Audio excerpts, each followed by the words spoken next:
Sejam bem-vindos de volta ao Do Zero ao QA. E, se você chegou até aqui, saiba que o nosso código não está o melhor código do mundo. O quê? E por esse motivo, hoje chegou a hora de refatorar o nosso código aplicando as melhores práticas de programação possíveis nele. Então já deixa aquele kit YouTube para fortalecer o nosso projeto, para que a gente traga cada vez mais conteúdo para o canal. E se você quer contribuir ainda mais, você pode fazer uma doação via Pix, utilizando o QR Code que está aparecendo aí na tela. Qualquer valor será bem-vindo e será revertido ao crescimento do canal. Tamo junto então? Simbora!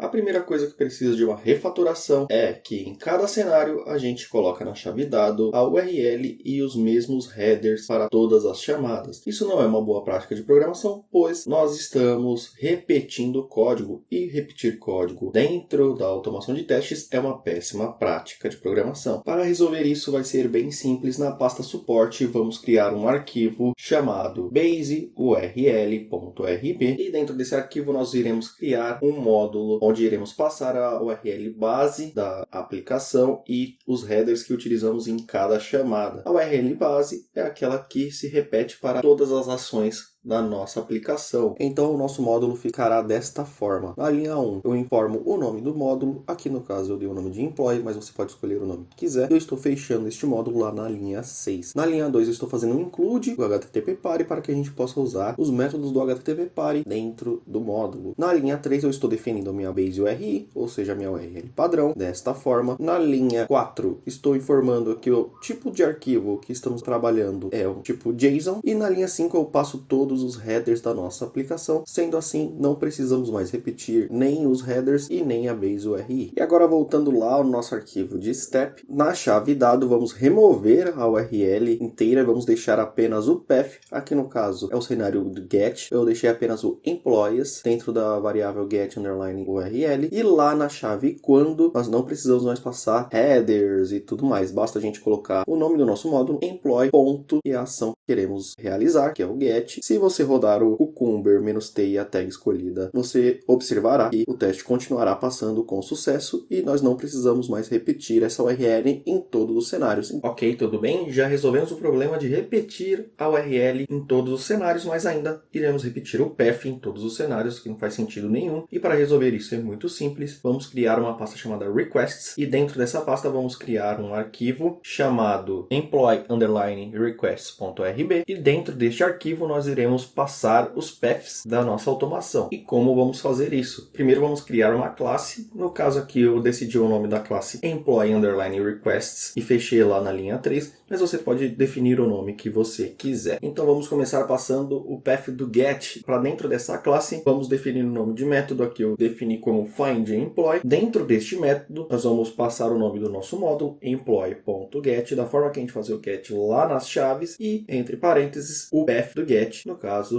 /employees. Agora sim o nosso arquivo de steps sofrerá algumas mudanças. Na chave dado removemos o path e vamos inicializar a nossa classe atribuindo essa inicialização a uma variável que eu chamei aqui de getList, mas você pode dar o nome que quiser. E lá na chave quando nós atribuímos a variável listEmployee a variável getList.findEmployee, que é o nome do método que a gente criou lá na classe EmployeeRequests. Se você rodar este cenário de teste, você verá que o teste continua passando com sucesso e agora você pode reaproveitar este método findEmployee em qualquer cenário que você venha criar no futuro. Tudo bem, agora vamos fazer o mesmo com o post. Eu criei o método createEmployee e simplesmente puxei todo o post que a gente fazia lá no arquivo steps e coloquei aqui dentro com os valores fixos ainda to JSON da mesma forma. Só que ainda assim, os valores do post estão fixos. Então a gente não poderá fazer testes com outros valores. E como é que a gente resolve isso? Vamos fazer com que o nosso método createEmployee tenha que aceitar valores no momento de ser acessado. Que valores são esses? Os valores que devem ser dinâmicos: nome, salário e idade. Então, entre parênteses, vamos atribuir a este método os parâmetros name, vírgula, salary, vírgula e age. E lá nos valores que estavam fixos, agora a gente coloca só o nome de cada atributo desse que definimos dentro dos parênteses. Agora sim, na chave quando, entre parênteses, vamos passar os parâmetros que o nosso método espera. Então, o primeiro que a gente tem que passar na ordem é nome. Eu coloquei entre aspas simples, que ele espera uma string. Então, eu coloquei Tony no nome. Coloco a vírgula e agora eu coloco o valor do salário que o método espera para fazer o post, mais uma vírgula e agora a idade do funcionário. Se você rodar o teste agora, você verá que ele continua passando com sucesso.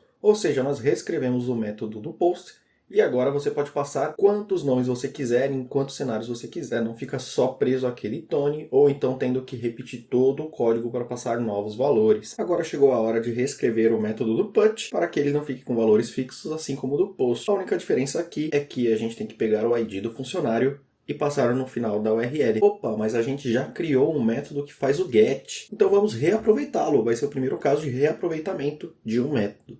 Então, na chave dado, vamos inicializar a classe employee_requests, atribuindo a uma variável. E, para você ter uma ideia de como a gente reaproveita já o método get, agora a gente vai passar o path mais e o nome do método que a gente já criou lá dentro de employee requests, que é findEmployee. Então vamos começar criando o método de update, que no meu caso eu coloquei o nome de update_employee, mas você pode escolher o nome que você quiser. E já estou passando aqui quais são os valores que a nossa API espera para update, com o adicional do ID. Então, assim como nos outros exemplos, a gente começa passando o path, mas no caso aqui, como no fim do path a gente tem que passar o ID, a gente concatena esses valores. Agora nós vamos passar o body, assim como a gente já fazia lá no arquivo de steps, só que para cada valor que era fixo, a gente vai colocar um atributo que o nosso método espera, name, salary e age, assim como a gente fez no post. Nunca se esquecendo que esse ID tem que ser uma string, então a gente pega este valor do atributo ID.toAs. Agora vamos mudar um pouquinho lá no arquivo steps, continuamos com employee requests sendo inicializado na chave dado, mas eu vou mudar o nome da variável para request. Na chave quando, na variável update_employee, nós vamos passar todos os atributos que o nosso método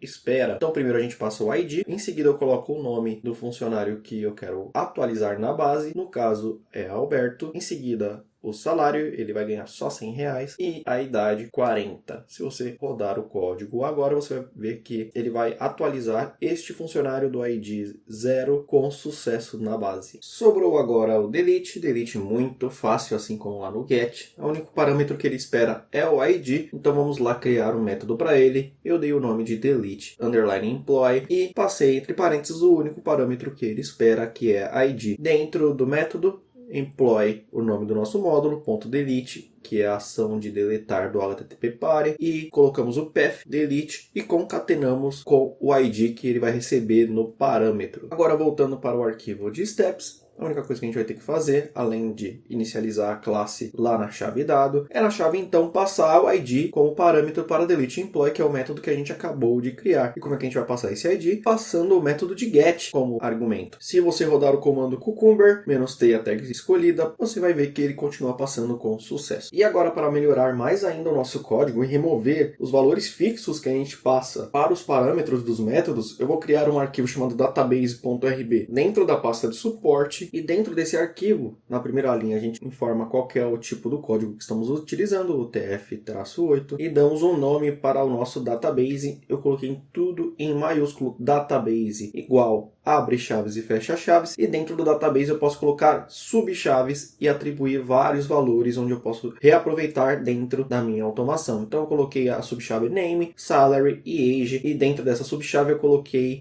name 1, name 2, name 3, salary 1, 2, 3, mesma coisa para age, e eu posso resgatar esses valores lá no nosso arquivo de steps. Então agora, no momento de passar os atributos para o método, eu removo eles da forma fixa como estava e eu resgato aqueles valores do database dessa forma. Primeiro eu coloco o nome do database que eu defini e entre colchetes a gente coloca o caminho do database para resgatar aquele valor. Aqui no caso, por exemplo, a subchave name, e eu quero o valor da subchave name 1. Então dentro da subchave name eu vou pegar o valor 1 de name 1.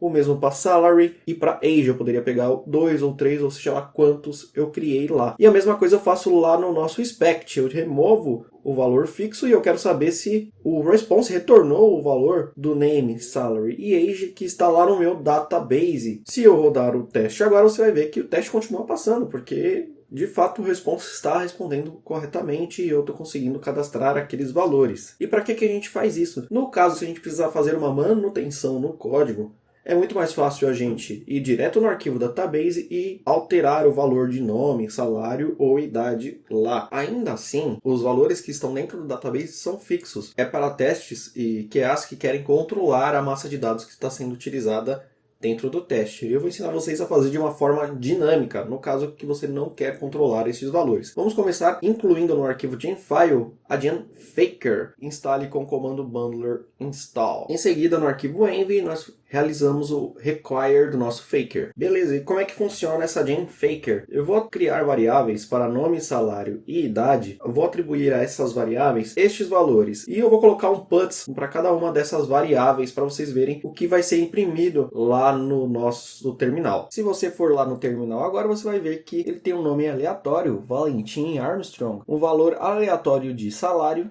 e um valor aleatório de idade, que aqui no caso foi 27. Bem legal, né? Então a gente pode usar esses dados aleatórios no nosso teste, fazendo assim com que ele fique muito dinâmico. Então na chave quando eu vou passar o valor da variável name, que eu acabei de criar, salary e age como atributos do nosso método. E lá na chave então, nas nossas asserções, eu também removo o database que ele estava esperando e coloco essas variáveis. O response tem que retornar os mesmos valores que as variáveis que a gente passou como atributo. Se você rodar o teste agora, você vai ver que ele vai passar com sucesso. Uma outra coisa que você pode fazer também é mesclar entre valores fixos da nossa massa de testes e valores aleatórios, dessa forma que eu estou mostrando aí para vocês. Se você resgatar esses valores no arquivo de step, você vai conseguir utilizar os valores dinâmicos e vai conseguir também fazer as asserções, sendo que o response tem que retornar o mesmo valor da nossa subchave name 6, salary 6 e age 6. A genfaker ela é uma gen bem útil para os nossos testes. A gente pode utilizar com vários dados fakes, não só name e números. Eu vou colocar na descrição do vídeo a documentação dela. Pessoal, agora vamos falar das asserções. Eu vejo que as que gostam de deixar as asserções fixas nos testes e eu não vejo problema nisso. E eu também vejo muitos QAs que gostam de criar métodos para as suas asserções para serem reaproveitadas. Como por exemplo aqui,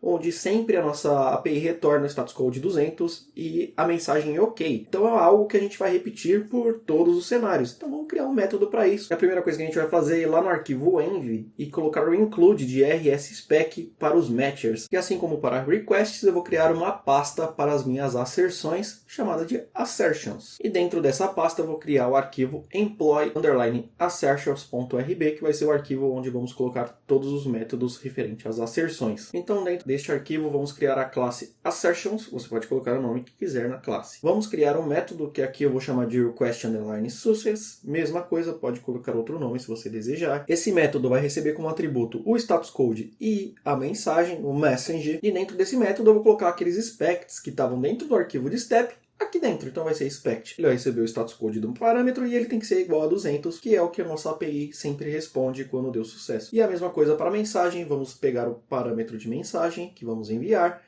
e ele tem que ser igual a OK, porque a nossa mensagem é sempre igual. Agora no arquivo de step nós vamos inicializar a nossa classe assertions, que eu atribuí a variável assert, e lá na chave então, que é onde a gente coloca nossas asserções, eu vou chamar o nosso método request_success e passar os parâmetros que ele espera. Caso o sucesso vai retornar sucesso para a gente, caso falhe, ele vai mostrar a falha para a gente. Pessoal, e para encerrar a nossa aula, caso a sua API utilize tokens para ser acessada, lá no nosso arquivo base_url é onde a gente vai passar estes tokens. Se ele for fixo, basta você passar da mesma forma que você passa lá no Postman, pelo header. Caso ele seja dinâmico, dentro deste módulo, você vai fazer um post com as informações que você precisa passar para pegar o token dinâmico, atribuir este post a uma variável, e aí sim, naquele esquema de resgatar os campos do response, você vai pegar o valor do token e passar no header, e você vai conseguir utilizar todos os requests aqui do nosso HTTP Party.